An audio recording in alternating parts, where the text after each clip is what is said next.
एक ऑब्जेक्ट है जिसको तीन अलग अलग तरीके से प्रोजेक्ट किया जाता है। तो फर्स्ट टाइम कहा जाता है कि एक ऑब्जेक्ट को एक सर्टेन हाइट से इसको ऊपर की ओर फेंका गया है सर्टेन स्पीड से। तो मान लेते हैं कि h हाइट है और h हाइट से एक ऑब्जेक्ट को ऊपर की ओर फेंका गया है u वेलोसिटी से, और ये मान लेते हैं ग्राउंड है। ठीक है, और इस ग्राउंड पे इस ऑब्जेक्ट को वर्टिकली ऊपर की ओर फेंका गया है, और ऊपर फेंका गया तो कह रहे हैं कि नीचे आने में जो टाइम टेक करता है वो मान लेते हैं t1 है। ठीक है, कह रहा है कि सेम उसी हाइट से एक ऑब्जेक्ट को नीचे की ओर वर्टिकली नीचे की ओर फेंका जाता है सेम हाइट से और सेम स्पीड से। जिस स्पीड से इसको ऊपर फेंका गया था उसी स्पीड से इसको नीचे की ओर फेंका जा रहा है। ठीक है, और इसको जो टाइम लगता है नीचे आने में वो t2 टाइम लगता है। हाइट सेम है। कहता है कि अगर हम उसी हाइट से उस ऑब्जेक्ट को नीचे की ओर वर्टिकली ड्रॉप करेंगे, नीचे की ओर ड्रॉप करेंगे मतलब इनिशियल वेलोसिटी 0 देंगे, हाइट वही है, तो कितना टाइम लगेगा? तो मान लेते t3 है। तो बेसिकली इन t1, t2 और t3 में हमें रिलेशन एस्टैब्लिश करना है। तो उसके लिए क्या करेंगे कि पहले तो यहाँ पे देखेंगे कि अगर ऑब्जेक्ट को u वेलोसिटी से ऊपर की ओर फेंका गया है और इसको ग्राउंड को हिट करने में उसे t1 टाइम लगता है, तो t1 का वैल्यू पहले निकालना पड़ेगा कि t1 का कितना वैल्यू हो सकता है। तो पहले हम देखें कि जिस लेवल से इसको प्रोजेक्ट किया गया है उसी लेवल तक आने में जो टाइम टेक करता है उसको टाइम ऑफ फ्लाइट कहते हैं। मतलब यहाँ से ऊपर जाएगा तो असेंडिंग टाइम, फिर यहाँ से नीचे आएगा तो descending time. Ascending time plus descending time को ही कहते हैं टाइम ऑफ फ्लाइट। तो टाइम ऑफ फ्लाइट क्या होता है कि लेवल ऑफ प्रोजेक्शन तक आने में जो टाइम टेक करता है उसी को कहते हैं टाइम ऑफ फ्लाइट। तो यहाँ से टोटल टाइम जो लगेगा यहाँ से यहाँ तक लेवल ऑफ प्रोजेक्शन तक आने में, तो वो कितना हो जाएगा? 2u/g हो जाएगा। ठीक है, अब यहाँ से जब पार्टिकल्स यहाँ पे आएगा तो फिर इसके पास इनिशियल वेलोसिटी, जिस वेलोसिटी इसको प्रोजेक्ट किया गया था उसी वेलोसिटी से ये नीचे की ओर आएगा, क्योंकि यहाँ से जिस वेलोसिटी से फेंका गया उसी वेलोसिटी से ये स्ट्राइक भी करता है जब लेवल ऑफ प्रोजेक्शन सेम रहता है। तो यहाँ से यहाँ तक का जो स्पीड हो जाएगा वो सेम हो जाएगा, और पार्टिकल्स यहाँ से फिर उसी स्पीड से नीचे की ओर आएगा। तो अगर यहाँ से यहाँ तक का टाइम निकल जाता है तो इस टाइम को ऐड कर देंगे तो टोटल यानी t1 का वैल्यू निकल जाएगा। तो हमें ये वाला टाइम हमें निकालना है। तो इसके लिए क्या करेंगे कि इनिशियल वेलोसिटी हमें गिवन है और टाइम दिया हुआ है, तो यहाँ से s इज इक्वल टू करेंगे, s इज इक्वल टू लिखेंगे ut प्लस हाफ at²।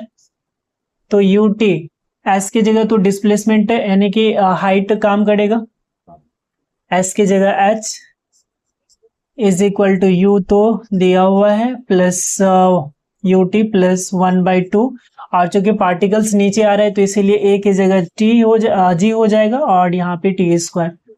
तो अगर इसको सिंप्लीफाई करेंगे तो ये हो जाएगा कितना? gt² और plus 2ut minus 2h is equal to 0। ये क्वाड्रेटिक इक्वेशन आ गए।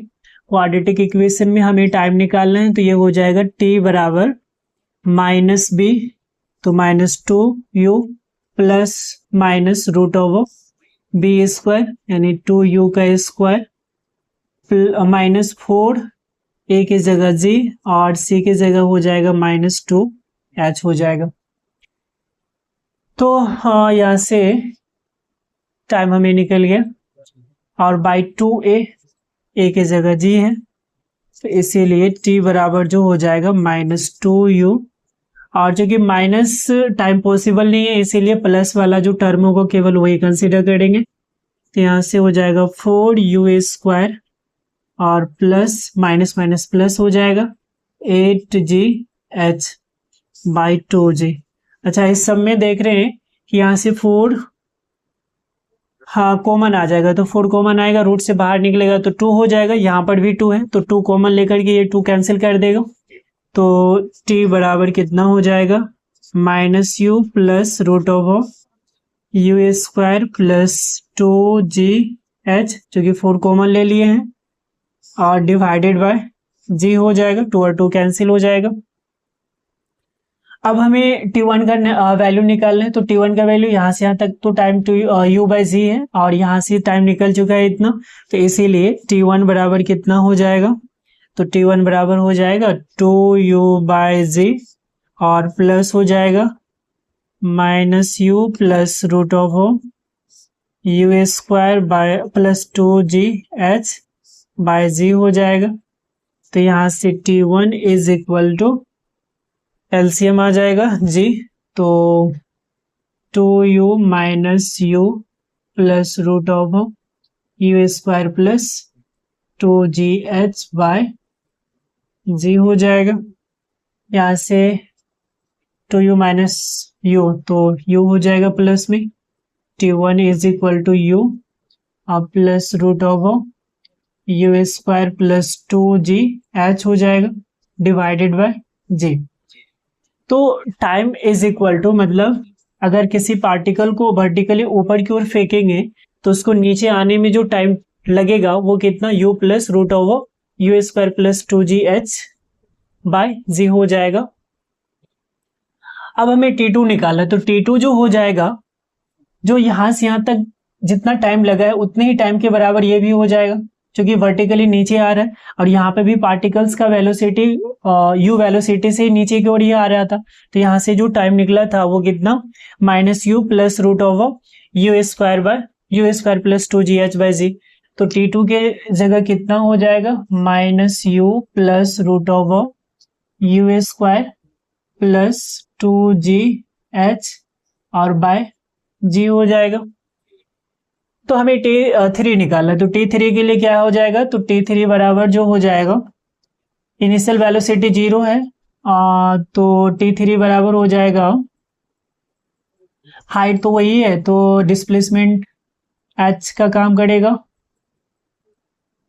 और यहाँ पर 0 प्लस 1/2 जी T3 का स्क्वायर, और T3 का स्क्वायर अगर करेंगे तो ये हो जाएगा 2H बाय जी। ये इक्वेशन हम फर्स्ट मान लेते हैं। अब पहले क्या करेंगे कि इन तीनों के बीच में रिलेशन लाएंगे, तो उससे पहले हमें देखना है T1 और T2 का। T1 ये हो गया, T2 ये हो गया।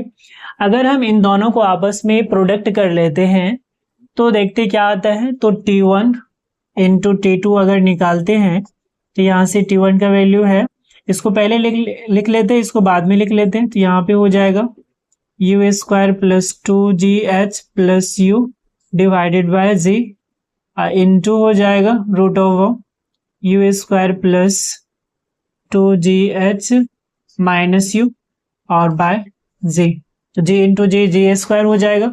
यहाँ से a plus B into A minus B है, तो A square minus B square हो जाएगा।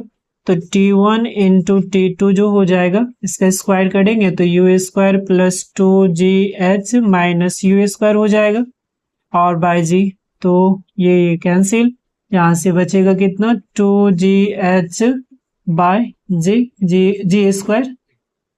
जी स्क्वायर है तो एक जी कैंसिल हो जाएगा, तो ये बचेगा कितना, 2H बाय जी। मतलब T1 और T2 का प्रोडक्ट जो आया है 2H बाई जी आया। यहाँ पे T3 का जो स्क्वायर है वो 2H बाई जी के बराबर है। तो इन दोनों के बीच में अगर रिलेशन देखें तो इसको लिख सकते हैं कितना, तो T1 into T2 is equal to हो जाएगा T3 का स्क्वायर, और इसीलिए T3 बराबर कितना हो जाएगा, तो root of T1 into T2। तो इस पे क्वेश्चन कैसे रहेगा, इतना सारा चीज नहीं करना है, इस पे क्वेश्चन रहेगा जैसे फॉर एग्जांपल कहेगा कि एक पार्टिकल को किसी सर्टेन स्पीड से ऊपर की ओर फेंका गया तो इसको टाइम लगा है 9 सेकेंड, ठीक है। उसी पार्टिकल को वर्टिकली नीचे की ओर फेंका गया तो उसको टाइम लगा है 4 सेकेंड। तो बताना है कि जब पार्टिकल्स को सीधा वर्टिकली ड्रॉप करेंगे तो उसको कितना टाइम लगेगा, तो उसके लिए कुछ और नहीं करेंगे, यानी टाइम जो हो जाएगा root over 9 second into 4 second, यानी कि रूट ओवर 36, ये हो जाएगा 6 सेकेंड के बराबर। तो इतना बहुत फ्रैक्शन ऑफ सेकेंड में आप इस क्वेश्चन को बना सकते हो, इतना ज्यादा प्रोसेस करने की जरूरत नहीं है। सिर्फ यहां से हमें क्या करना है, पहले समझ लेना है कि पार्टिकल्स को ऊपर फेंका गया u वेलोसिटी से, तो टाइम लगा है T1 टाइम लगा है कहां तक, तो ऊपर से नीचे तक आने में जो टाइम लगा है वो t1 लगा है, फिर यहाँ से पार्टिकल को सीधा वर्टिकली डाउनवर्ड फेंका गया है तो इसको टाइम t2 लगा है। जब हम इसको ड्रॉप करेंगे मतलब इनिशियल वेलोसिटी 0 रखेंगे तो ये कितने टाइम में गिरेगा, वो टाइम कुछ और नहीं, √t1 और t2 के प्रोडक्ट